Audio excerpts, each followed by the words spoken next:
Avec vous sur Sud Radio pendant 2 heures. Bonjour à toutes et à tous. Non, 1h30, j'ai perdu une demi-heure, dites donc. Non, mais c'est pareil. Je vois Elisabeth Lévy qui fait gros yeux. Non, on a 1 heure de débat et à 10h, c'est l'émission débat avec 2 invités qui viennent du Groland. Ce sera à suivre. Aujourd'hui, nos débatteurs, Florence Berthoud, maire du 5e arrondissement de Paris, maire Horizon. Bonjour. Bonjour. Elisabeth Lévy qui est restée dans le studio. On vous retrouve évidemment dans le Grand Matin Sud Radio. On est ravis de vous accueillir dans le débat. Directrice de la rédaction de Causeur, éditorialiste donc du lundi au jeudi à 8h10, Lévy sans interdit. D'ailleurs, vous me donnez des idées de sujets parfois.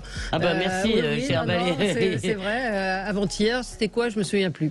Bref, ça va me revenir. Ah, la Tour Eiffel? Non, c'était pas encore autre chose. C'est quoi, Juliette? Je ne sais plus. On va retrouver Jean-Luc Benamias, membre de la Ligue des droits de l'homme, ancien membre du Conseil économique, social et environnemental. Bonjour Jean-Luc. Bonjour. Et Pascal Bataille, animateur, producteur, chef d'entreprise. Bonjour à vous. Bonjour à tous. Alors, les djihadistes, évidemment, le retour des femmes et des enfants djihadistes, c'était votre papier ce matin d'ailleurs, avec un avis un petit peu iconoclaste, plus nuancé. On va y revenir avec vous, Elisabeth Lévy, la Cour européenne des droits de l'homme qui condamne la France et donc ces femmes qui sont revenues avec leurs enfants. Doit-on obliger la France à rapatrier les familles de djihadistes? Et vous le disiez, ça pose la question de la déchéance de nationalité. Puisque oui, vous trouvez ça nuancé, tant mieux. Oui. Non, c'était un peu... Je suis ravie que vous voyez la nuance de mes propos. C'est la première fois qu'on vous dit ça, mais j'essaie de vous amadouer. Mais je te passe un compliment. Qatar, de plus en plus de boycotts autour de la Coupe du Monde et puis le bouclier tarifaire, une hausse limitée à 15%. Merci le gouvernement. Vous nous dites ce que vous en pensez. On commence avec ce qui a retenu votre attention. C'est toujours intéressant de voir, de parler d'autres sujets que ceux qui sont forcément à la une de l'actualité. Florence, vous, ça se passe en Italie. Ça se passe en Italie, ça pourrait se passer d'ailleurs en Suède. On a enfin le décompte des voix, mais enfin, c'était pas une grosse surprise. Et derrière l'Italie, moi, je viens en général pour les coups de cœur, mais là, c'est un coup de gueule, en tout cas une inquiétude sur la montée du fascisme, ce que j'appelle le post-fascisme. Et à chaque fois, on n'y fait pas attention ou on n'y prend pas garde. On a toujours le même terreau, c'est des frustrations, c'est aussi des sujets de mécontentement avec le triptyque pouvoir d'achat, immigration, sécurité. Et puis on a des mouvements qui sont fascisants, voire authentiquement fascistes, parce qu'il faut voir ce que les leaders disent ou ont dit, plus exactement. Il faut voir ce que les sympathisants disent, il faut voir le fond idéologique. Et là, en Italie, on a Madame Meloni et son FDI qui va, selon toute vraisemblance, arriver au pouvoir, grande fan notamment de Mussolini. Je ne sais pas si... Grande fan de Mussolini, Florence, quand même. Oui, enfin, Excusez-moi, on a ressorti des déclarations d'elle quand elle avait 16 ans, vous exagérez un peu. Non, oui, mais il n'y a pas que ces déclarations-là, Et ce qui est ce qui doit nous préoccuper, c'est l'obsession de ces partis de respectabilité. D'ailleurs, on le voit aujourd'hui avec le RN, où ils se sont achetés une conduite. On a d'ailleurs des vice-présidences de l'Assemblée nationale qui, objectivement, sont plutôt clean, il faut le dire. Le VPRN préside. Et derrière ça, on a un vrai fond idéologique qui est un fond fascisant. Et moi, je suis très inquiète parce qu'on arrive par la petite porte et après, on ouvre le portail à tout va. Alors, chère Florence, d'abord, ce genre de discours, excusez-moi, de votre point de vue, est totalement contre-productif parce qu'à chaque fois que vous dites ça, vous les faites monter. Déjà, pour commencer, c'est comme ça que le Front National est passé de 5 à 25-30% de l'électorat. Non, il n'est pas passé. Pardon, c'est en étant traité de facho, si vous voulez, de façon absurde. Excusez-moi, je vous le dis gentiment parce que je vous aime beaucoup par ailleurs. Vous êtes une très bonne maire du 5e, vous nous avez défendu contre Madame Hidalgo, je le dis. Mais là, je pense que c'est un propos, si vous voulez, qui est hors sol. D'accord ? Parce que, évidemment, personne ne va chercher des poux dans la tête de Mélenchon parce qu'il a été trotskiste. Ouais. Je ne vous parle pas de tous les gens qui ont été staliniens. Ukrainiens, si vous voulez, on ne leur dit pas qu'ils ont des millions de morts sur les mains, et d'ailleurs on a raison parce qu'ils ne les ont pas, si vous voulez. Donc, je ne crois pas, si vous voulez, qu'on puisse pendant des années expliquer que le RN s'est acheté une respectabilité du genre, ils seraient duplices, en fait, en vrai, ils ne sont pas comme ça. Les gens sont ce qu'ils font, sont ce qu'ils disent. Si vous voulez, vous pouvez chercher et rechercher, vous n'allez jamais trouver une déclaration de Marine Le Pen qui la rapproche d'une quelconque façon du fascisme. Et par ailleurs, si vous voulez, il faut aussi comprendre que ça prospère. Alors après, vous pouvez ne pas les aimer, ça, vous avez tout à fait le droit, mais les appeler fascistes, à mon avis, est totalement Je dis pas de fascisme, je dis oui, mais pas enfin, de fascisme. le mot, il faut mettre le mot fascisme, en fait. Fascisant. Et le mot fascisme, excusez-moi, désigne une toute autre réalité historique. Il prospère sur deux choses. Évidemment, si vous voulez... mais je croyais que c'était mon coup de gueule, hein. Oui, mais on débat. Alors là, ça va pas du tout, hein. C'est fait pour débattre aussi. Vous pouvez réagir. Non, Je parce vais que réagir à ma réaction. Voilà. Il Oui, prospère sur deux choses. Bah, sur trois. Alors, je dirais au moins sur deux, qui est l'abandon par la gauche des classes populaires. Si vous voulez d'ailleurs que la gauche soit devenue le gestionnaire de toutes les grandes villes de France, on dit quelque chose. Et ils sentent mauvais, ces gens-là, oh là là, ils sont pas chics. Et évidemment, la question migratoire, en tapant sur la tête des gens et en les traitant de racistes parce qu'ils veulent, en gros, que leur pays continue à pardonnez-moi. Non, mais attendez, le début du propos. C'est pas le début du propos. Et en plus, je suis d'accord avec la fin de votre analyse. Non, mais je suis tout à fait d'accord. C'est-à-dire qu'effectivement, si ça prospère, c'est aussi et surtout parce que les politiques, d'ailleurs, vous dites la gauche est abandonnée, mais il n'y a pas que la gauche. Je veux dire, la droite républicaine aussi. Elle a abandonné ces thèmes-là. Elle a, par exemple, abandonné, par exemple, une partie du thème sur la sécurité ou sur l'immigration. Mais ça n'empêche pas, alors là, c'est le débat, que ce qui me fait peur derrière ça, c'est quand même un fond fascisant. Alors, la question, c'est pourquoi ces gens-là arrivent au pouvoir aussi. Enfin, c'est aussi la question. Ils arrivent aussi au pouvoir. Regardez, ils arrivent aussi au pouvoir à un moment donné, parce que il y a des alliances un peu contre nature. C'est exactement ce qui se passe en Suède, pourtant championne de la social-démocratie. Alors vous me dites attention, on les fait prospérer quand on dit vous êtes fasciste, etc. Si on dit que ça, moi ils me font pas peur, à vrai dire. Quand vous dites ça. Et si on dit que ça, effectivement, c'est pas en disant ils sont fascisants, surtout pas. C'est en apportant des réponses précises. Mais je faisais le coup de gueule parce que je crois qu'ils ne sont pas apportés, vous avez tout à fait raison, mais je crois que derrière ça, regardez Orban, regardez d'autres leaders de la droite extrême qui arrivent au pouvoir, vous voyez ce que ça donne derrière. Et je dis, on devrait aussi avoir peur. Bon, on va continuer. Voilà, les hommes sont privés de parole ce matin sur Sud Radio. On va continuer. Alors après des millénaires d'oppression, c'est normal. Voilà. Je vous parlerai. Sandrine Rousseau sort de ce corps. Oui, il faut dire maintenant c'est une blague parce que quand même. Oui, c'est une blague. Allez, on se retrouve dans un petit instant. On continue notre tour de table. À tout de suite. Sud Radio. Sud Radio. Parlons vrai. Parlons vrai. Sud Radio. Sud Radio, ça débat chez Expert, 9h-10h, Valérie Expert. Débrouille. Allez, les débats avec vous. On continue à parler. Je crois qu'on aurait dû inviter que Elisabeth. Woman Power. Je m'étiole sans contradiction. Woman Power. Non, mais j'allais dire Florence et Elisabeth, parce que vous êtes... il va falloir que les garçons prennent le pouvoir aussi.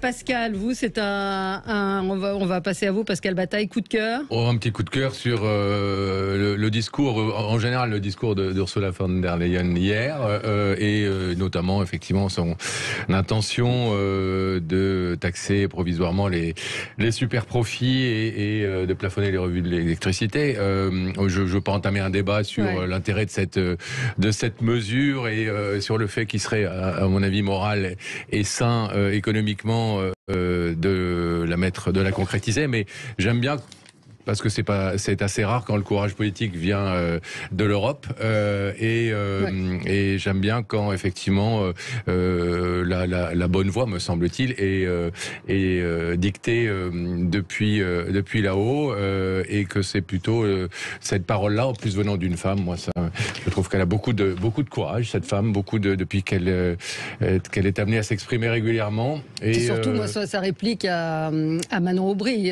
qui lui a brandi les factures d'électricité d'usagers. Elle lui a dit envoyez-les à Moscou.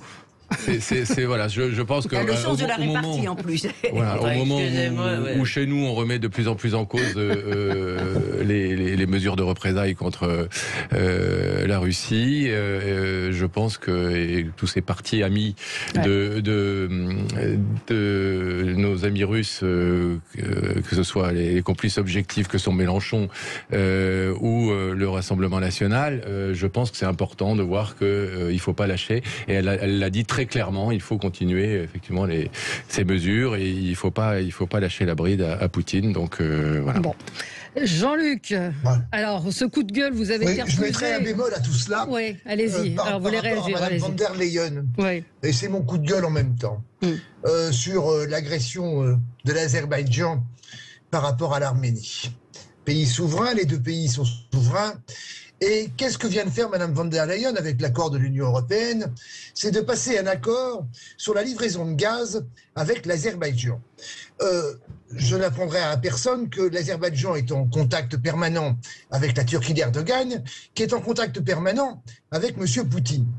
Alors évidemment, on peut faire de belles déclarations à côté, et Mme von der Leyen en fait de très belles par rapport au soutien à l'Ukraine et au soutien très juste à l'Ukraine, mais cette complexité et cette contradiction est totale quand on passe un accord avec un pays agresseur d'un autre pays démocratique qui s'appelle l'Arménie. Voilà, je voulais le dire parce que les choses sont évidemment extrêmement complexes, mais au nom de la politique énergétique et des manques énergétiques qui va arriver en Europe et notamment en France, on ne peut pas passer ce genre d'accord. Et dans ce cadre-là, il est évident que l'Union européenne se gâche. Et je reprends le débat qui vient d'avoir lieu juste avant. Il y a trop de partis d'extrême droite au gouvernement maintenant, dans différents gouvernements en Europe. Et ça n'aide pas l'Union démocratique européenne à exister réellement. Et ce que vient de faire Mme von der Leyen avec cet accord sur le gaz n'est pas du tout positif. Ouais. Quelqu'un veut réagir? Moi, je voulais surtout réagir au premier coup de gueule. Au premier édito. Je vous avoue ne pas partager votre enthousiasme pour Madame von der Leyen, mais je veux juste vous dire sur un point. Il me semble, je commence à en avoir assez d'entendre nous expliquer que la crise énergétique est liée simplement à l'invasion de l'Ukraine, en particulier en France, excusez-moi, la crise énergétique est liée à l'incurie totale de nos dirigeants qui ont abandonné la seule électricité propre, au nom de l'Europe d'ailleurs, pour laquelle je ne partage pas non plus votre enthousiasme, et peu me chaud que ce soit une femme au demeurant. Je préfère un homme qui dise des choses qui me semblent sensées qu'une femme qui disent cela, parce que cette affaire de mettre sur le dos de Poutine, si vous voulez, ce qui relève en très grande partie de stupidité politique, de mode, de reset aux écolos, l'abandon du nucléaire, enfin disons le... On ne peut pas dire que le nucléaire a été abandonné. Non, la déshérence, j'allais me reprendre, la déshérence... Elle a été abandonnée excusez-moi, par la force des choses. Moi j'ai encore dans les oreilles les déclarations d'Emmanuel Macron.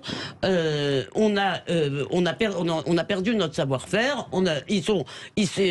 Les échanges avec Jean-Bernard Lévy qui était hier devant la commission de l'Assemblée, je crois, une commission de l'Assemblée, sont tout à fait éclairants. Il y a quelque chose d'extrêmement déplaisant dans le fait de se défausser en permanence. Quand on a commis, tout le monde peut commettre des erreurs, le mieux ce serait quand même de le reconnaître. Et on l'a fait pour faire plaisir aux Allemands. Alors franchement, l'Union européenne et la libéralisation du marché de l'électricité pour finir... Jusqu'à la guerre en Ukraine, on n'avait pas de préoccupation majeure sur le fait de pouvoir approvisionner nos ménages. Ça n'est pas la seule, mais moi je voudrais revenir, pardon, parce qu'on est en train de partir sur un autre sujet qui est au demeurant très important, mais sur l'agression de l'Arménie. Sur l'agression de l'Arménie, je dois dire que j'avais prévu le même coup de gueule. Vous voyez, mais comme on l'a fait hier, on essaye, Juliette, bien sûr, il faut en parler parce que tout ça, ça se passe quand même, alors sur fond de crise énergétique, des obsèques d'Elisabeth II, etc., etc. Donc tout ça fait que les médias, Elisabeth II est morte. les médias ont les yeux rivés sur autre chose, très franchement. Voilà, sur les parties. Et donc, je pense qu'il faut parler. Non, mais il faut le dire. Il faut le dire parce que ce qui se passe derrière, ce sont des enfants. Ce sont pas que des militaires, même si de toute façon, c'est évidemment très grave si c'était que des militaires, mais qui meurent. Voilà. Oui, mais j'ai évoqué aussi l'Afghanistan hier. Hein, bien sûr, non, mais bien dont on ne parle pas. Mais accordez-moi que dans les pages, on en parle. On parle pas beaucoup, par exemple, dans Le Monde, vous voyez. Non, dans Le Monde, je vous parlerai d'un formidable papier, mais Elisabeth, vous, c'est. Alors, je regrette parce que j'avais vu ce papier, j'aurais dû le faire là-dessus, mais vous allez nous le faire, Valérie, et ça me plaît beaucoup. Non, hier, je suis tombée sur un sondage sérieux, réalisé par l'IFOP, qui se demande qui se lève la nuit quand un bébé de moins de 3 ans pleure. Alors évidemment, la réponse c'est quoi? C'est que c'est les femmes. 78% des femmes. Eh bien, et évidemment, on n'envisage pas du tout, par exemple, que certaines allaitent et que donc ça servirait à rien que ce soit leur mari ou leur compagnon qui se lève. On n'envisage pas non plus. On n'envisage pas non plus. Pardon, vous allez me répondre, je vous promets. On n'envisage pas non plus que souvent les femmes sont encore en congé maternité et qu'en conséquence, il y en a un qui se lève tôt le matin. Voilà. Et surtout, c'est même pas ça l'affaire. L'affaire, c'est que j'ai envie de dire, foutez la paix aux gens. Cette intrusion permanente dans le privé, en train de demander qui passe aspirateur et qui se lève la nuit. Foutez la paix aux gens. Si les gens se débrouillent entre eux, ils n'ont quand même pas besoin ni que l'IFOP, ni que l'État, ni que les féministes viennent leur dire comment vivre. Et je vois arriver cette pulsion de plus en plus où il faut aller regarder dans la chambre à coucher, dans la cuisine.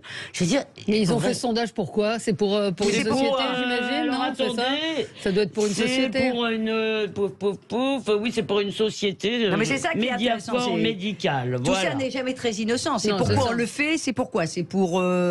C'est pour. Alors en plus, c'est très intéressant. Les mères se lèvent 2 fois plus rapidement, 4 minutes et demie. C'est beaucoup, 4 minutes et demie déjà. Que les pères, 8 minutes. Oh, putain, alors 8 minutes, il a le temps de brailler, hein, l'enfant. Donc, non mais, si vous voulez. Peu importe, les gens s'arrangent, la vie s'arrange.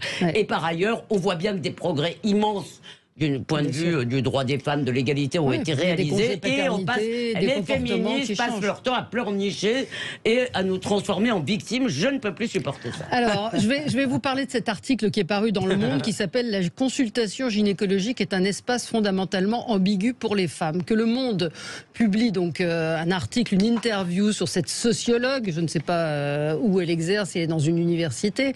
À vos frais en tous les cas. Elle explique donc, le sous-titre c'est ce que la médecine fait au corps des femmes. Et elle explique que ce n'est absolument pas normal d'aller, en gros, chez un gynécologue. La norme gynécologique enjoint aux femmes de consulter régulièrement un ou une professionnelle de santé centrée sur la contraception et le dépistage. Et donc, Le Monde nous fait un petit encadré en nous disant que l'auteur, je précise, c'est un conseil, pour ne pas dire une injonction répétée par les professionnels, mais aussi par les mères, les sœurs, les amis. La visite du suivi chez le gynécologue doit se faire 1 fois par an. Mais d'où vient cette évidence? Et alors là, magique. Pourquoi s'applique-t-elle aux femmes et non aux hommes? Pourquoi? Donc voilà. Donc en gros, on va chez le dentiste. Il y a peut-être un peu moins de trucs à vérifier, mais peut-être qu'elle n'a pas fait d'études d'anatomie, cette dame, parce que il y a un peu plus de trucs à vérifier chez les femmes. Alors je sais pas, moi j'ai. En tous les cas, chez le gynécologue, je vous rappelle que les hommes vont chez l'urologue, par exemple, parce qu'ils sont moins souvent. Ce qu'elle explique, c'est que c'est un endroit traumatisant, qu'il y a la question du consentement. Enfin, quand vous du consentement. Non mais c'est ça. Donc quand tu vas chez le gynéco, c'est pas pour te faire enlever une carie comme l'avait dit Sophia. Non mais je trouve, pardonnez-moi, que cet article est très grave parce que derrière, il y a effectivement un sujet qui est l'accès des jeunes femmes, des jeunes filles à la gynécologie. Et ce genre de propos repousse encore l'accès à la gynécologie, notamment de l'accès des jeunes filles dans des familles un peu, on va dire, un peu défavorisées. Et ça fait des années que les pouvoirs publics, qui n'ont pas raison sur tout, mais qui là ont bien travaillé, essayent de faciliter l'accès avec des consultations gratuites, etc. Notamment pour la prise de moyens contraceptifs. Et prendre un moyen contraceptif comme ça, un peu dépoté, sans aller voir le gynéco, c'est quand même mieux quand on va voir le gynéco. Oui, mais moi j'ai réagi. Il y a juste une chose, c'est le dépistage, excusez-moi. Le dépistage des cancers du col de l'utérus et du cancer du sang, si vous voulez. Non, mais ça, c'est une évidence. Oui, moi, je parle c'est une évidence qu'il faudrait rappeler à cette dame, quand même. Bien sûr. Ouais. Mais des gynécologues m'ont répondu, puisque sur Facebook, j'ai un ami gynéco qui a posté cet article et j'ai évidemment réagi. Et une autre gynécologue m'a répondu en me disant, mais un frottis tous les ans, ça ne sert à rien. Peut-être, mais on ne dit pas les choses de la même manière. Là, on parle d'une domination masculine qui ferait que les femmes seraient contraintes de. Je trouvais cet article, je ne sais pas, vous avez quelque chose à dire? Qu'elle ferait mal s'attaquer à l'endométriose, qui est un fléau dans nos sociétés. Le Monde aurait mieux fait de consacrer une page à l'Arménie qu'au billet de cette dame. Bien sûr. Oui. Donc vous n'irez pas chez le gynéco? J'ai essayé de prendre rendez-vous, Elisabeth, ils m'ont pas. Mais c'est vrai que ça signale, mais ça on l'avait vu depuis quelque temps, le virage éditorial du Monde qui suit un peu sur le wokisme. Alors cela dit, moi j'ai toujours été en tant qu'homme, pardonnez-moi, été étonné qu'il y ait autant, il me semble-t-il, une majorité de gynécologues hommes. Non, c'est en train de changer. C'est en train de changer. C'est en train de changer, heureusement. Elle aurait mieux fait de parler d'un vrai sujet qui est l'endométriose. Oui. Voilà. C'est un autre sujet. Mais qui et si on limite encore l'accès, ou si on dit que finalement c'est pas si utile que ça d'aller régulièrement chez non, mais quand on voit surtout, parce que ça, faudrait faire un sondage sur combien de femmes n'y vont pas. Sujet. Pour les gynécologues hommes, je vous rassure tout de suite, rappelez-vous l'affaire ridicule. Non mais rappelez-vous l'affaire ridicule de la ministre de la francophonie, qui a été accusée de viol, par des patientes. De viol. Non mais, si vous voulez, c'est-à-dire que la victimisation, la volonté de s'inscrire, si vous voulez, dans un statut de victime va tellement loin que vous allez chez le gynéco et après vous dites « Ah, il m'a violé » parce qu'effectivement, quand vous allez chez le gynéco, Alors, il y a eu des affaires, on pense, il y a eu des vrais viols, mais là, il y a eu des vrais viols, il y en a qui ont été condamnés. Là, excusez-moi, c'était une affaire totalement ridicule. Allez, on marque une pause. Pardon, Jean-Luc, vous êtes à distance, donc c'est encore plus difficile d'intervenir. Surtout qu'on est parti très loin, là. Là, on n'est pas... très loin, mais en même temps, je trouve que lisez l'article. Je trouve que c'est important d'en parler et de voir cette poussée. Enfin, c'est une banalité que de le dire, wokiste je vais mettre des guillemets à révisionniste parce que c'est pas exactement le sens du mot, mais qui veut tout changer et puis de dire pourquoi les hommes. C'est cette phrase, c'est-à-dire pourquoi les femmes et pas les hommes. Enfin, c'est invraisemblable. Allez, à tout de suite. Sud Radio, ça débat chez Expert, 9h-10h, Valérie Expert. Avec vous sur Sud Radio jusqu'à 10h pour commenter l'actualité. Un médecin m'envoie un message en me disant cette sociologue est irresponsable. Effectivement, quand on voit le nombre de femmes qui ne vont pas consulter, ce discours est absolument terrible. Heureusement, ça ne fera peut-être que du dégât chez les bobos. C'est tout ce qu'on leur souhaite. Heureusement, les jeunes ne lisent pas Le Monde. Oui, les jeunes. Parlons donc de ce rapatriement qui a été révélé hier. La France a été condamnée pour procédure arbitraire mardi par la grande chambre de la Cour européenne des droits de l'homme, la CEDH. Un arrêt qui concerne le rapatriement des femmes et des enfants de djihadistes. On a appris également qu'on avait rapatrié la femme d'un des djihadistes du Bataclan avec ses enfants. Question, faut-il les rapatrier? Faut-il les déchoir de leur nationalité? C'est ce que vous disiez ce matin dans votre éditorial. Jean-Luc, on va commencer avec vous, sinon vous n'arriverez jamais à parler. Je pense que vous avez un point de vue peut-être un petit peu différent sur ce sujet. Je ne vois pas comment la CEDH aurait pu juger autrement. C'est son boulot de juger de cette manière-là. Donc voilà, après on peut en penser ce qu'on en veut. Moi je pense qu'on doit rapatrier les enfants. On en a déjà rapatrié une partie. Je ne sais pas pourquoi on ne rapatrie pas l'ensemble des enfants, même si, évidemment, je ne nie pas la complexité totale de cette situation. Mais pour l'instant, si on ne les rapatrie pas, qui s'occupe de ces personnes? Ce sont les mouvements kurdes qui dirigent le Rojava, à qui on laisse le bébé, et c'est le cas de le dire, et les enfants en gestion. Voilà, alors je le redis, je ne nie pas la complexité car elle est très forte. Il faut d'ailleurs que dans ces cas-là, les familles et les femmes qui sont emprisonnées, et avec justice si elles sont emprisonnées parce qu'elles doivent être emprisonnées, acceptent que leurs enfants partent tout seuls. Mais je crois que nous avons une responsabilité en France, c'est de rapatrier le plus grand nombre d'enfants possible qui sont aujourd'hui... Voilà. Elisabeth, vous dites quoi? Non, mais d'abord, la CEDH, je suis d'accord avec vous, elle est dans son rôle, ce qui est, et d'ailleurs, ça me fait penser qu'à un moment, il faudrait se poser la question de notre adhésion à la CEDH. Elle est dans son rôle, elle défend qu'elle défend les individus contre les États. Et moi, je pense que les États, les collectivités ont aussi le droit de se défendre. Deuxièmement, cette décision ne dit pas qu'on doit les faire revenir. Elle dit que c'est une décision... On ne doit pas les empêcher de rentrer. Non, c'est pas ça du tout, pardon. Elle dit que cette décision... Non, c'est pas ça. C'est pas ça qu'elle dit. Elle dit que la décision qui a été prise par le gouvernement, que le Conseil d'État, le tribunal administratif ont refusé de se prononcer en disant que c'est ce qu'ils appellent un acte de gouvernement, l'exécutif, et que donc cette décision est entachée d'arbitraire, il faut un organe de contrôle qui pourrait être le juge judiciaire. Alors, je voulais juste dire une chose là-dessus. D'abord, oui, moi je suis pour qu'on les déchoie de leur nationalité, des gens qui ont renié leur patrie. Des gens qui ont renié leur patrie, on peut changer notre droit, pardonnez-moi. Non, mais attendez, après les enfants, j'y viens. Mais je parle des femmes, on les déchoit de leur nationalité, elles ont renié leur patrie, elles ont tourné leurs armes contre nous, elles n'ont plus aucun titre à être protégées. Maintenant, pourquoi ça doit être une décision prise par le gouvernement et les services? Parce que la question qui se pose, moi, c'est pas une question humanitaire. Je me fous de savoir si leurs droits sont respectés à ces dames. Ce qui m'intéresse, c'est de savoir ce qui nous protège le mieux. Or, la doctrine des services... C'est là-dessus où je trouvais que vous étiez plus nuancé. La doctrine des services... Moi, je suis pas... Si vous voulez, la doctrine des services évolue. Parce que, comme l'a dit Jean-Luc Benamias, dans ces camps, au-delà de la question de la souveraineté, dans ces camps, si vous voulez, la garantie qu'elles vont rester enfermées n'est pas sûre. Sauf que la garantie qu'elles vont rester enfermées en France n'est pas sûre non plus. Donc, je ne suis pas compétente, moi, pour savoir ce qui nous protège le mieux, mais je dis, tout ça est tout de manière dangereux. Et pour les enfants, un enfant de 3 ans et un adolescent de 17 ans, c'est pas pareil. Oui, on parle les François enfants. Molins, qui n'est pas un fasciste à ma connaissance, a dit que pour un certain nombre d'entre eux, c'était des bombes à retardement. Donc la question, si vous voulez, c'est qu'on peut pas juste se contenter d'humanitaire, de grands principes. Il faut savoir que si ces gens ensuite commettent des attentats dans notre pays et tuent des gens dans notre pays, les gens qui auront pris les décisions les concernant en seront comptables. Et c'est ça qui me semble devoir être la priorité. Oui. Voilà. Alors, Florence. D'abord, il faut rappeler qu'aujourd'hui, la France a une des positions les plus dures qui soit en Europe en matière de rapatriement. De quoi parle-t-on aujourd'hui?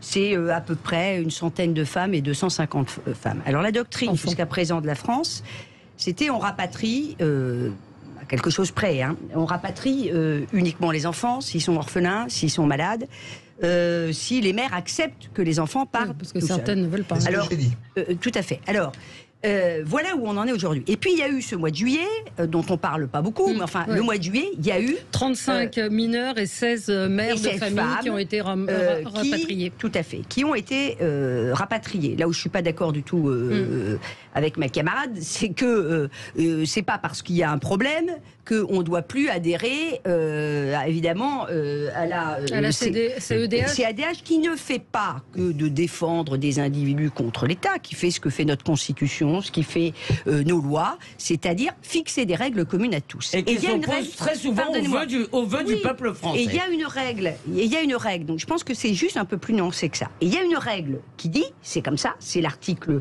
3, qui dit que, nul ne peut être privé d'entrer sur un territoire dont il est ressortissant. Et le début du problème, c'est cet article 3. À chaque fois, on tourne tout. C'est cet article. Il n'est pas invoqué 3. Dans la décision d'hier. Et c'est ça. Alors là, je peux vous assurer que c'est ça quand même un des fondements. Voilà. Et c'est au nom de cet article 3 qu'on dit, il faut que les règles, ça soit à peu près les mêmes pour tout le monde. Alors vous avez rappelé à très juste titre. Non.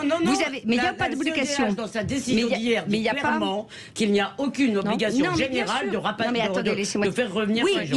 Il n'y a pas d'obligation, sauf qu'elle dit vous êtes en faute parce que finalement, on ne connaît pas trop vos règles. Finalement, c'est un peu à la tête du client, je dirais. Bon, ce qui est évidemment faux, les trucs sont examinés au cas par cas. Alors, moi, je pense que qu'il va falloir modifier ou rajouter des trucs à cet article aujourd'hui. Parce que oui, là où je suis d'accord, c'est que effectivement, on peut pas non plus importer des bombes à retardement avec des femmes qu'on fait revenir et qui continuent à dire. La France... Oui, bien sûr, la femme de... en l'occurrence... Là, c'est quand même des brûlots. Et c'est là où, pour le coup, je rejoins, c'est que... Mais c'est pas tout à fait le même sujet, même si c'est... Il y a cette question de déchéance de la nationalité. On renie la France, on ne croit pas en ses valeurs, on n'a rien à faire sur le territoire. Mais une fois qu'on a dit ça, faut quand même pas mettre le grand couvercle. Le problème des enfants, on l'a pas réglé. Qu'est-ce qu'on fait des enfants? On les laisse là-bas? Alors, il y a 2 cas de figure quand même. Il y a les enfants qui sont orphelins, mais on fait quoi des enfants? Et c'est ça le vrai sujet. Vous êtes d'accord que 3 ans et 17 ans, c'est pas pareil? Bien sûr. Si vous voulez à 17 ans, quelqu'un qui s'est battu, qui a éventuellement décapité des gens ou vu je veux dire, ça va être, si vous voulez, voilà. Alors, bien sûr que c'est pas la même chose. Alors, il y a un problème. Pascal, attendez, vous lui répondrez. Je voudrais que Pascal s'exprime aussi sur le sujet. Moi, je pense qu'on a, il y a un droit, il y a des lois et il faut respecter les lois. Et aujourd'hui, effectivement, on parle de 100 femmes et de 250 enfants. On n'est pas en train de dire que on va importer l'État islamique dans notre pays.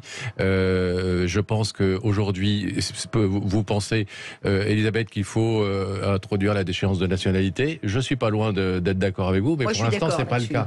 D'accord. Donc aujourd'hui, moi, je pense qu'il faut respecter la loi, que la France n'a pas à se mettre en dehors des lois, qu'il faut respecter effectivement. Est-ce qu'on peut pas s'honorer de ne pas respecter certaines lois? Non, je pense pas qu'on est à s'honorer de ne pas respecter les lois. Et pardonnez-moi, je vais juste terminer. Je vous ai écouté.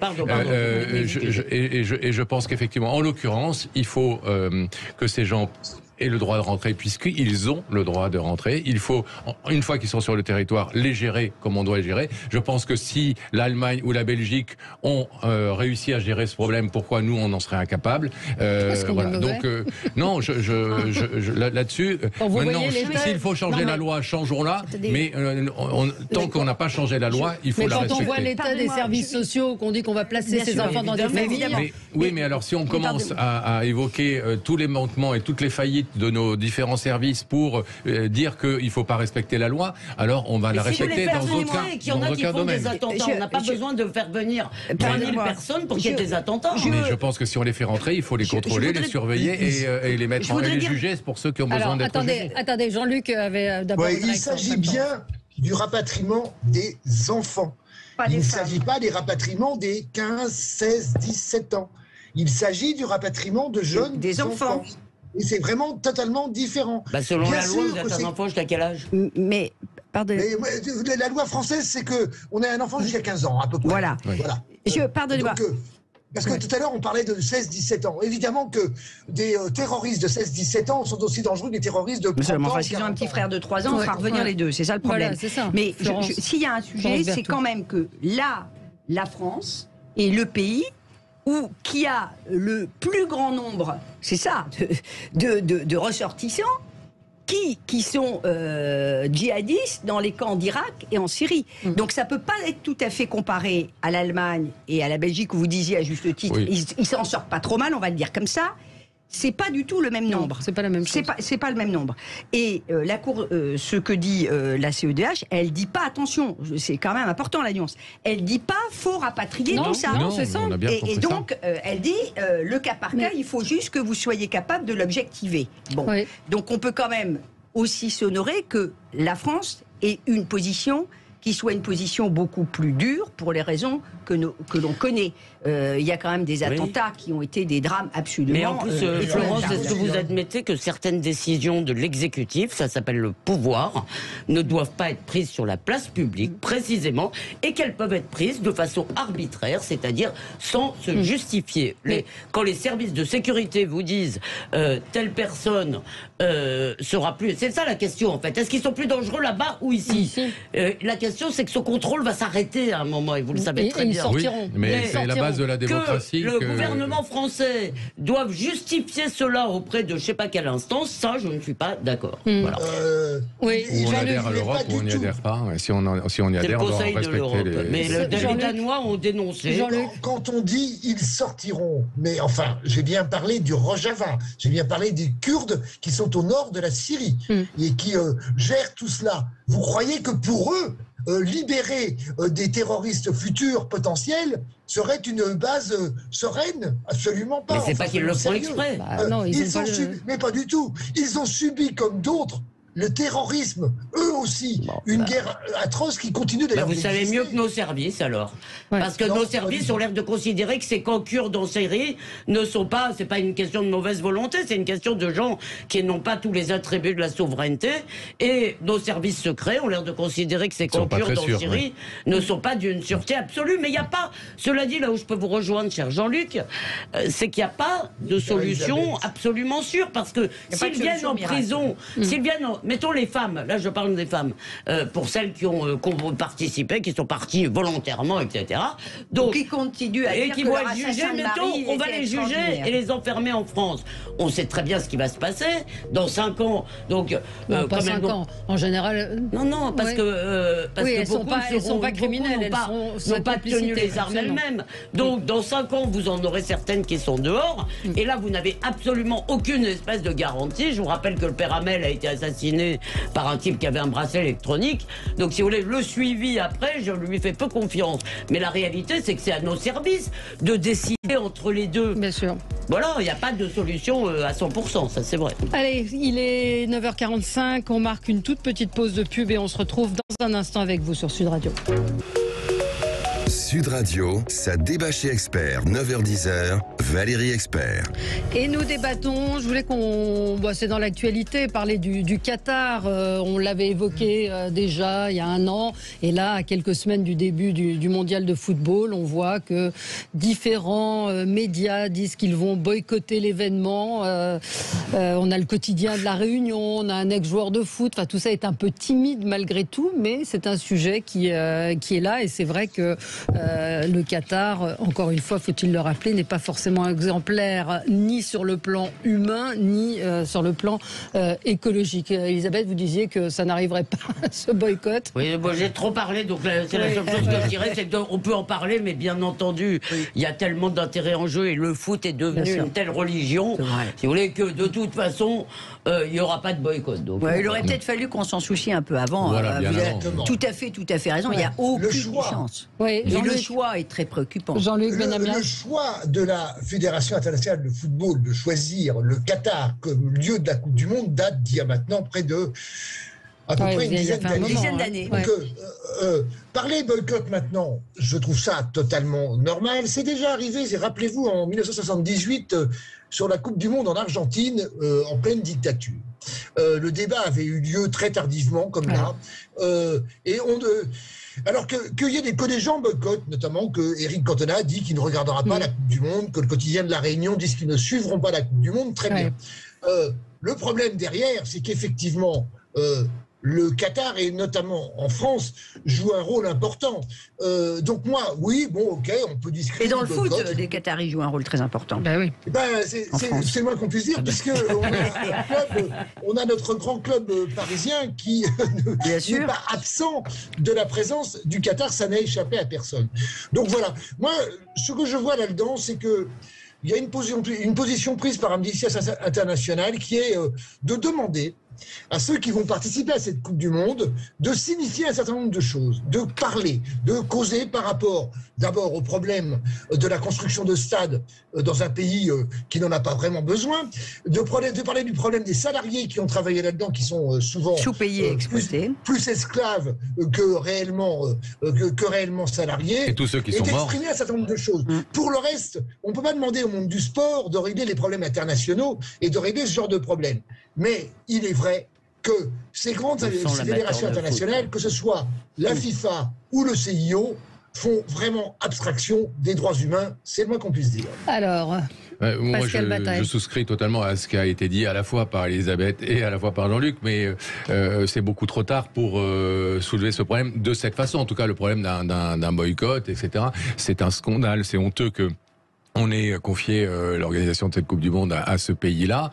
C'est honteux la façon dont ça s'est passé. C'est criminel, effectivement, qu'il y a eu des milliers de morts dans la construction de ces stades, etc. Ça, il faut le dénoncer. Aujourd'hui, que Fabien Roussel, qui invite par ailleurs le PC chinois à la fête de l'humain, se dise aux footballeurs, il faut pas aller à la Coupe du Monde. Je trouve ça ridicule. Bon, mais aujourd'hui, la position d'Amnesty International, pour le coup, me semble tout à fait frappée au coin du bon sens et intelligente. Enfin, profitons de l'événement, puisqu'il est bien trop tard pour le boycotter. Profitons de l'événement pour essayer de dénoncer des choses qui se... Au moins.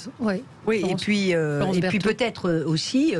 pour obtenir qu'une partie des énormes bénéfices qui vont être faits par le Qatar. Parce que je rappelle que ils ont dû investir, je crois, 7 milliards, quelque chose comme ça, et ils attendent 20 milliards. 20 milliards de bénéfices, c'est tout à fait considérable. Et c'est peut-être là où il faudrait qu'il y ait une solidarité. Alors pour le coup, c'est un État souverain qui est bien sûr. Mais vous savez très bien que la pression médiatique pour qu'il y ait à tout le moins un geste financier qui soit fait. Moi, cela dit, j'ai toujours trouvé totalement extravagant qu'on organise un événement pareil avec des climatisations absolument hallucinantes. Moi, j'ai une proposition. Si on leur filait les JO aussi. Ils sont équipés pour. Ça a déjà été fait. Vous pouvez leur filer le Tour de France, peut-être, au Qatar. On pourrait peut-être, ça c'est une très bonne idée d'Elisabeth Lévy. Merci. Au président chinois en Chine, rappelez-vous. Donc, à ce niveau-là, on n'hésite pas dans les grandes fédérations, je me répète, à donner les grandes manifestations, toutes les grandes formations internationales sportives à des pays qui sont largement des dictatures. Bon. Quelques mots sur le bouclier tarifaire, donc hausse limitée à 15%. Florence, vous allez faire quoi dans votre mairie? Vous allez baisser le chauffage?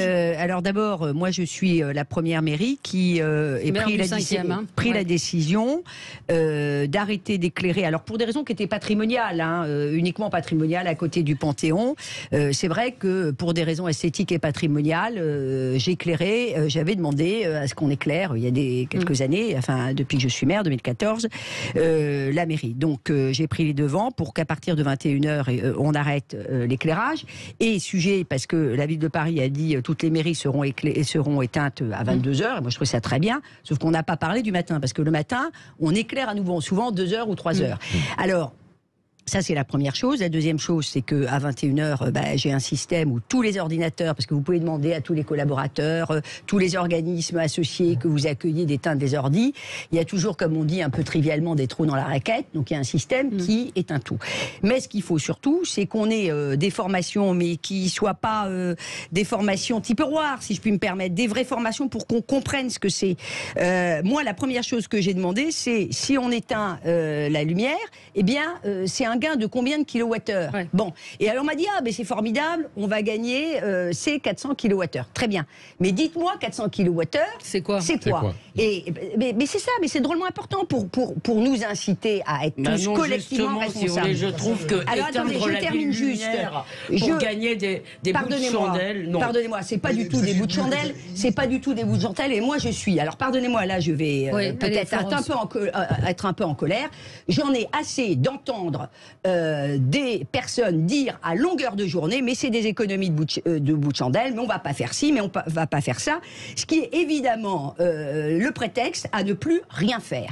Donc il faut pas faire que ça, parce que si par exemple je fais ça et si mon gardiennage fait pas la tournée de tous les bureaux pour tout fermer, ça veut dire que le résultat va être effectivement epsilonesque. Il y a le problème de l'éclairage dans certaines rues où on n'a pas besoin depuis le ciel d'être un Paris phosphorescent.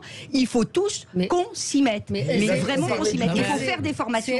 Et excusez-moi, il faut qu'on comprenne. C'est un peu le Je suis désolée, quand j'économise 400 kWh, 1 kWh, est-ce que vous savez ce que c'est? C'est une machine à laver, c'est un frigo qui va fonctionner toute une journée. Donc arrêtons de dire que toutes ces économies-là, c'est des économies de bout de chandelle. C'est ça, plus autre chose, évidemment, de plus important. Et puis n'oubliez pas que tout ça aussi, c'est symbolique. Le bouclier tarifaire, non mais attendez, juste un mot quand même, excusez-moi. On va organiser des JO qui vont être une catastrophe. Attendez. On va organiser des JO qui vont être une catastrophe urbaine, écologique, économique, financière pour Paris, et on nous emmerde en nous disant il faut éteindre les mairies. Excusez-moi, éteindre la ville lumière, ça c'est le dernier truc des progressistes, et vous allez nous faire détester l'écologie. Mais non. Alors, Jean-Luc. Le bouclier tarifaire, il s'agit de faire que les personnes et les... oui, c'était autre chose. Enfin, c'était autre chose, c'est très important. Mais là, à partir de début janvier. Or, ce bouclier tarifaire proposé par le gouvernement nous annonce qu'il faut faire 15% d'augmentation. Eh ben, ce bouclier tarifaire, il est plein de trous. Hein. Et il est plein de trous, c'est-à-dire? Non, mais écoutez, ça aurait dû augmenter. La France est le seul pays d'Europe à faire ça. Donc moi, je veux bien qu'on dise, c'est le seul pays à avoir mis un bouclier tarifaire. Alors, il y a peut-être des trous, mais ça veut dire c'est toujours trop. C'est toujours trop. Mais regardez, là, on est en train de parler du Royaume-Uni. Là, plus 80%. Donc, c'est toujours trop, certes. Ça veut dire que il y aura une augmentation sans doute par foyer à peu près de entre 15, 20 euros, 25 € par mois. Il faut qu'il y ait d'autres mesures complémentaires. Mais une augmentation mesurée. Mais une augmentation mesurée. Merci à tous les quatre. Dans un toujours instant, trop, bien sûr. Groland dans l'émission Média. À tout de suite.